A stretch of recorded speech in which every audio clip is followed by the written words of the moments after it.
Hey guys, it's Nye and welcome to my world.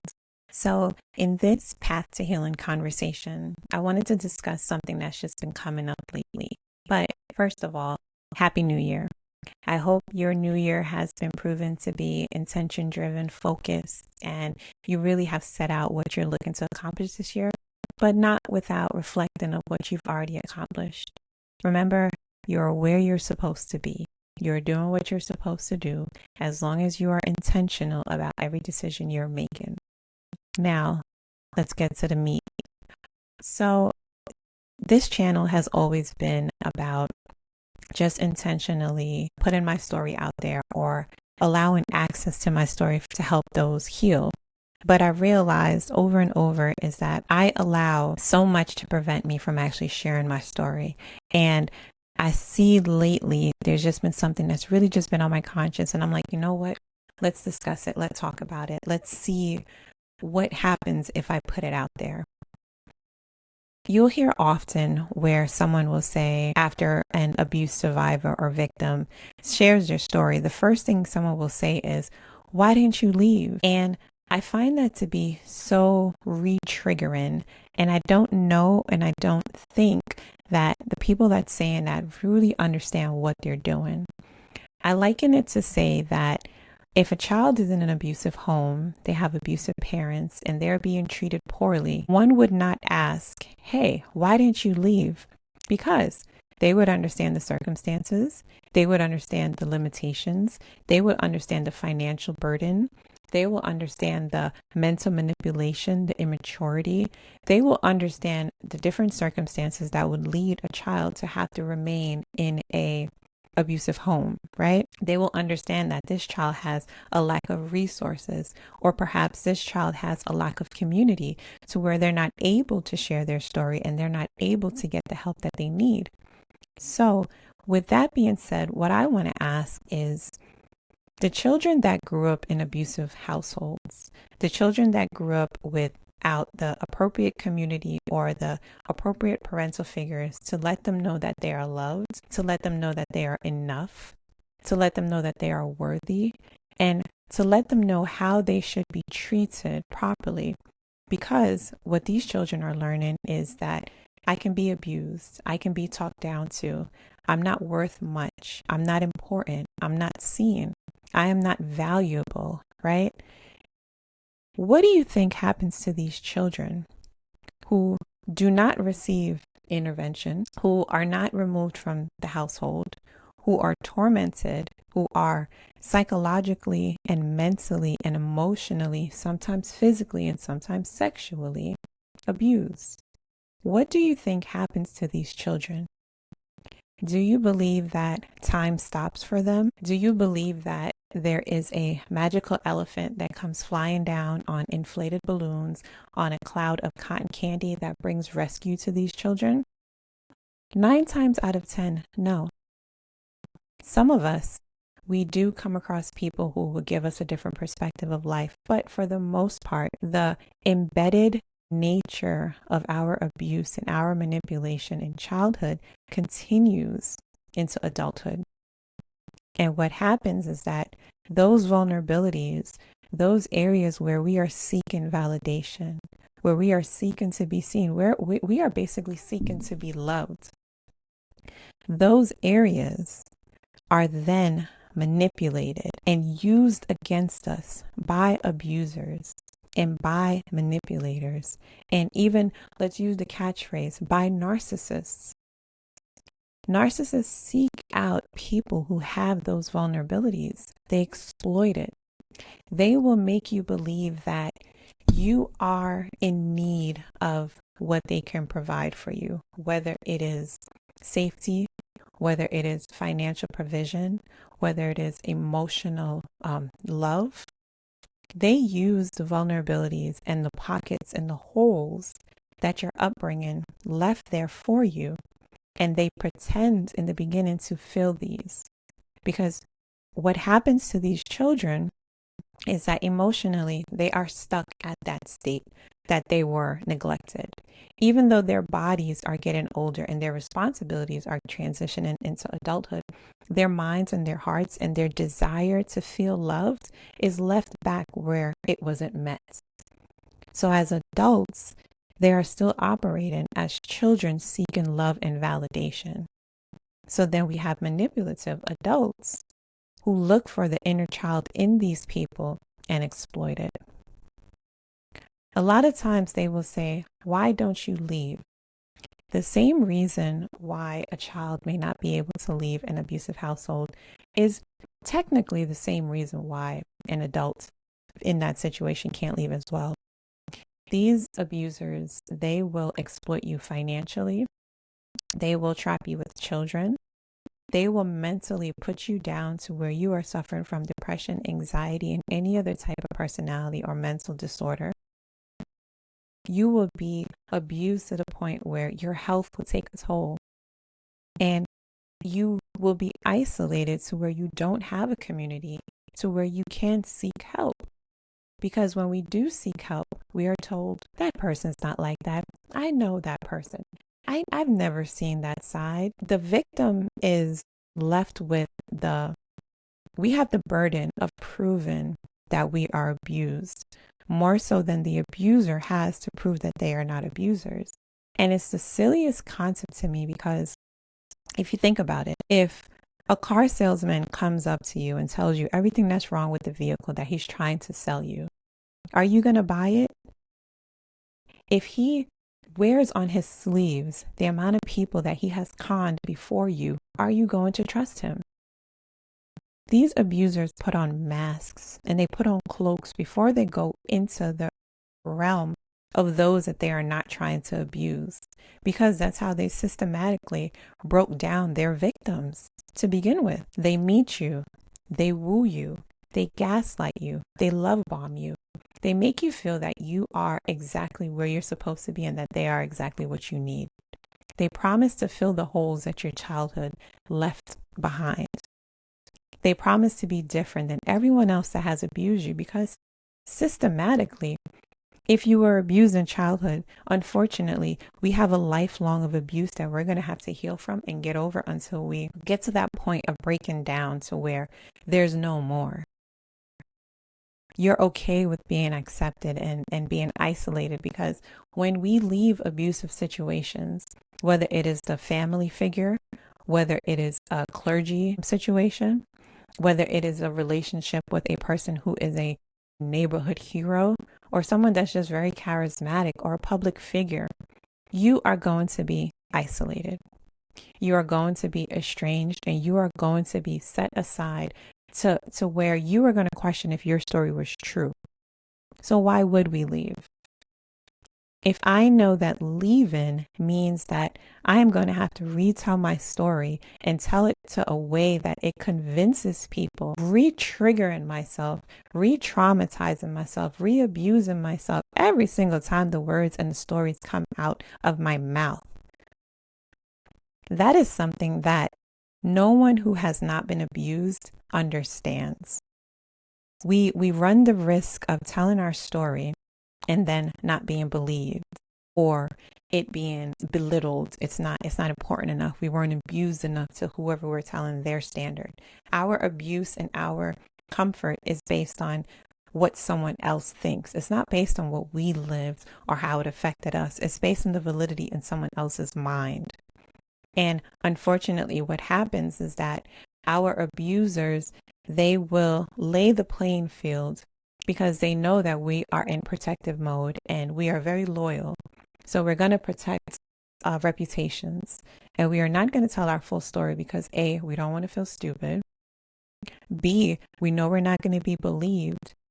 And unfortunately, sometimes some of us don't even recognize that we're being abused until it is so undeniable. I remember the first time that I was told that I was in an abusive situation, and I thought she was crazy. I was with a partner, and well, I wouldn't even call him a partner. I was with a person, lightly. And it was so bad to the point that I thought it was me. I thought I was losing my mind. I thought I was going crazy. And I suggested couples therapy. I believe that if we had learned to communicate with each other, maybe our relationship would be better. And what ended up coming from that is that the therapist basically said that she would not see us. And she pulled me to the side and said, "Do you realize that you are being abused?" And I was insulted. I was insulted because there is no way that me, right, the athlete, the person that went to school with the degree that I have, the experience that I have, the position that I had, there is no way, not with my smarts, could I have ended up in an abusive situation. And looking back at it, now I can look at the pieces that led me there. But in the moment, there was no way. I was not accepting that. And silly me, I mentioned it to that person. And ultimately, we stopped going to therapy. It was a matter of, I no longer want to go to therapy because they're going to turn you against me. And me, again, still feeling insulted, I agreed. But things did not get better. What happened was that the hole that was put there with me suggesting therapy and the fact that it didn't work out ended up being a weapon that was used against me whenever I sought help. It was always, well, if you go to that person, remember what this person said, remember what that person did, remember what happened when we did this. And it was like whatever was said in the sessions was used against me. There are many, I guess, aspects of it that can be broken down into different videos, like how abusers use therapy as a weapon, how abusers manipulate your vulnerabilities. It can just go down the road how we can be so ego driven that we don't want to accept what others may see. And it's like, now looking back on it, I can definitely say, like, yeah, I was abused. And the problem with that is that being abused carries a more, I guess, unforgiven, what's the word? You feel worse being called abused than an abuser is made to feel. It has a horrible connotation and it has a horrible feeling associated with it because it makes you feel weak. It makes you feel stupid. It makes you feel thrown away and just, it's like you have to make it fit into everyone else's category as opposed to it being your personal journey. And that was my dilemma because I would see people who were getting punched in the face, right? I would see people who were getting cursed at and things thrown at them. And I'd be like, that's abuse. But the more covert narcissists and the more covert manipulators and abusers, they don't do things like that in the beginning. They will go to different levels of abuse. Basically, it's on like what you respond to. So if they can do a little love bombing and it works with you, they're going to use that. You start to question things and they can throw a little gaslighting on top of that and it works, they'll use that. They go to the physical and the more aggressive abuse when they realize that they're losing control, because abuse is all about control. It's different tactics that are used to control someone. So children that are abused, the parents are abusing them and they're using it to control either their actions, their emotions, their mannerisms, their behavior, whatever the parent wants to control. In relationships, friendships, the abuse is used to control your outlooks, your perspective, how your aspirations, what you wear, things like that. But it's the same tactics. It's the same result because you are forced to change who you are to fit into a box for someone else to be safe. So my definition of abuse has certainly changed over the year, especially with my own experience. And I label it as something that forces a person to do something that makes them feel like they have to do it to remain safe, right?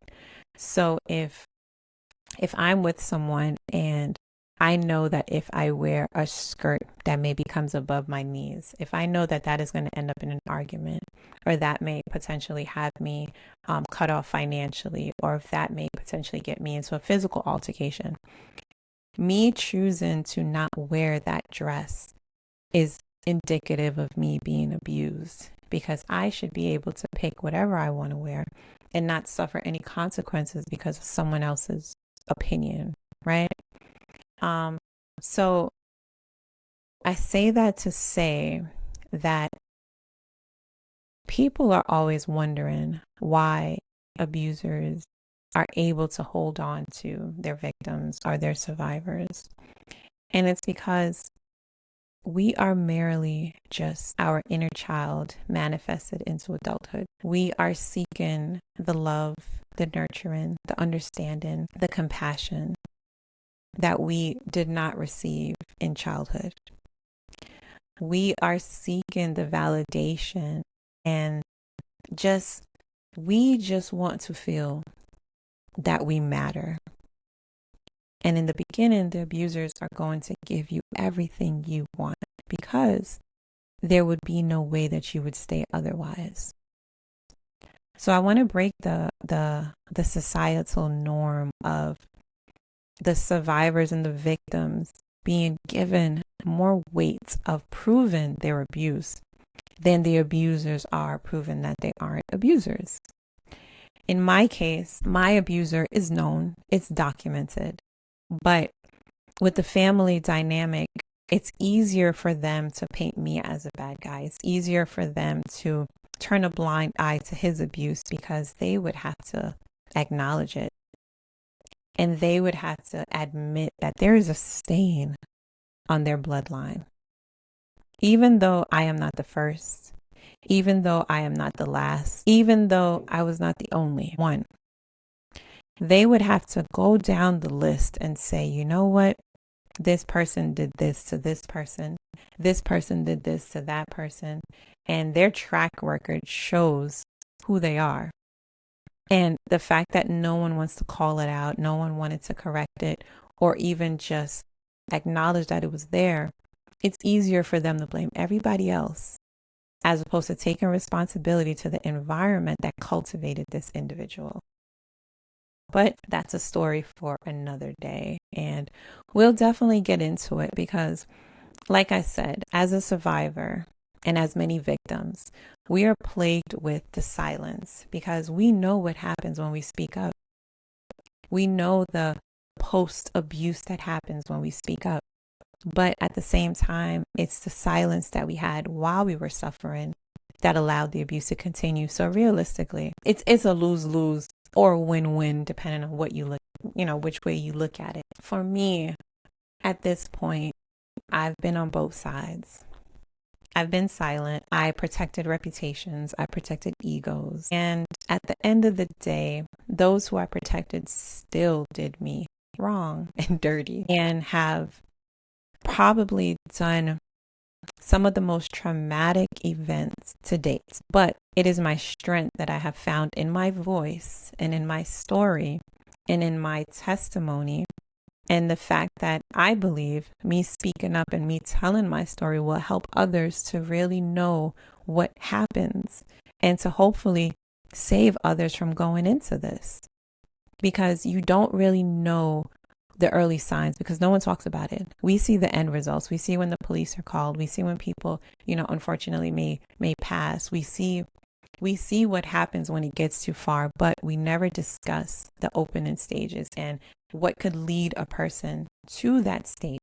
And it's childhood, but we don't want to touch that. We don't want to address what happens in childhood that makes people a little more, destined to be in abusive situations. Because people who are abused more than likely do not come from great family structures. Because if something does happen one-off, the family's going to come and get them. They're going to come and rescue that person. They're going to make sure that that person knows they are loved and they have options. It is when you feel stuck that you stay. It's not optional. It is you knowing that when you have children with this person and you choose to leave, They have so financially and emotionally stripped you that they are going to use the justice system against you as a weapon. So you choose to stay to shield your children from whatever post-separation abuse that will come, because you know in the end they are masters of manipulation and they are masters of making themselves look good because they know your trigger points and they're going to poke and they're going to cause you to react. But guess what? We will get into that, and we will get into how to keep your autonomy from abusers. And we will go into all of that. But the purpose of this video was basically just to say that stop asking people why they stayed. Because we stay because we have no other choice. We stay because we don't know another way out. We stay because these people strip us of our sanity and our safety. So we don't know how to leave. The fact that we leave or have left, how about instead of asking us, why did you stay so long? Say, I'm glad you got out. I'm proud of you for seeing the need for safety and finding that for you. I'm proud of you for recognizing that this person was no good, and I'm going to assist you with building your life back. I'm going to assist you with getting your nervous system regulated. Stop making us explain ourselves and validate our abuse to you. Stop making us relive the abuse that we survived. People that went to war and come home, you don't say, hey, why did you stay so long? Can you tell me every battle you've been through? No, you focus on the rehabilitation of these people. You love on these people. You provide what they need. Stop doing that to abuse survivors. We found our way out. Stop putting us back into the tunnel. And for my fellow survivors, stand up for ourselves. The days of us being abused are done. We survived. Walk in that. We're going to claim that. Okay? I didn't mean to get all rough, but it's time for a shift now. Okay? We have been doing this song and dance for long enough. Yes, abusers exist. Yes, they put on masks and they pretend to be someone that they're not on the public eye. Yes, their families know what's going on and they enable it. Yes, they rather blame the victim or survivor than to hold their family member accountable. And yes, you may not know your friend. Your friend is a monster in the house, even if they show up to work and smile. Yes. As much as you hold the victim and put them on trial to have to explain themselves, put the abuser on trial also, and let's see what adds up. But people don't want to do that because, again, you may lose a friend, you may lose a brother, you may lose a sister, you may lose someone that you once thought was a good person, and then you're faced with the moral question of what do I do now? People don't want to answer that. So it's easier for them to blame the survivor than to hold their person accountable. So let's stop playing the game, okay? Let's call a spade a spade. And with this channel, what we're going to do is we're going to find power in our truth, and we're going to find our voice, and we are now going to reclaim our strength, and we're going to walk in it, and we're going to demand that the world sees us as strong. We're not weak. We weren't chosen to be abused because we were weak, because they don't get anything out of that. It's an ego boost when they can break someone down that they know is better than them to their size or lower than them. If they felt that you were beneath them, they wouldn't have had any interest in you. It is the catch that they caught something better than them and they want to break it down beneath them to make them feel good. Remember that. You were chosen to be abused because you were better than them, and they know that. They know it. They know they don't deserve you. They know that they can't hold a light to you. That is why you were chosen. And the fact that you got away, it kills them. So I'm going to leave us on that note for this video. And I am going to then go down, I guess, the different concepts in the future ones. If you have anything that you want me to discuss, I have been keeping a secret, and I guess I can spill the beans quickly. But I am a certified life coach, and I have started coaching lifelong narcissist abuse survivors and how to reclaim our lives back, our power, our purpose, and our passion. And my life is a testimony, and that's really why I began it. So if you're interested in sessions, I can kind of roll out the development with that a little bit as we go along. But I just wanted to put that out there because I'm very proud of myself, and that's my gift of 2025 was to finally launch my coaching and consultant, and the name of it is Reclaim Coaching and Consultant Services, because we're going to reclaim it. We're going to reclaim everything that we gave away. We're going to reclaim our voice. We're going to reclaim our passion, our purpose, our journey, our joy, our happiness, our sexy. We're going to reclaim everything that we gave away. We're going to reclaim our power and our independence and our autonomy. The list goes on. We are going to reclaim our time because we gave them too much of it. So with that, I will leave us on that note. And I want to wish you guys nothing but love, light, power, and possibility. And until next time, peace.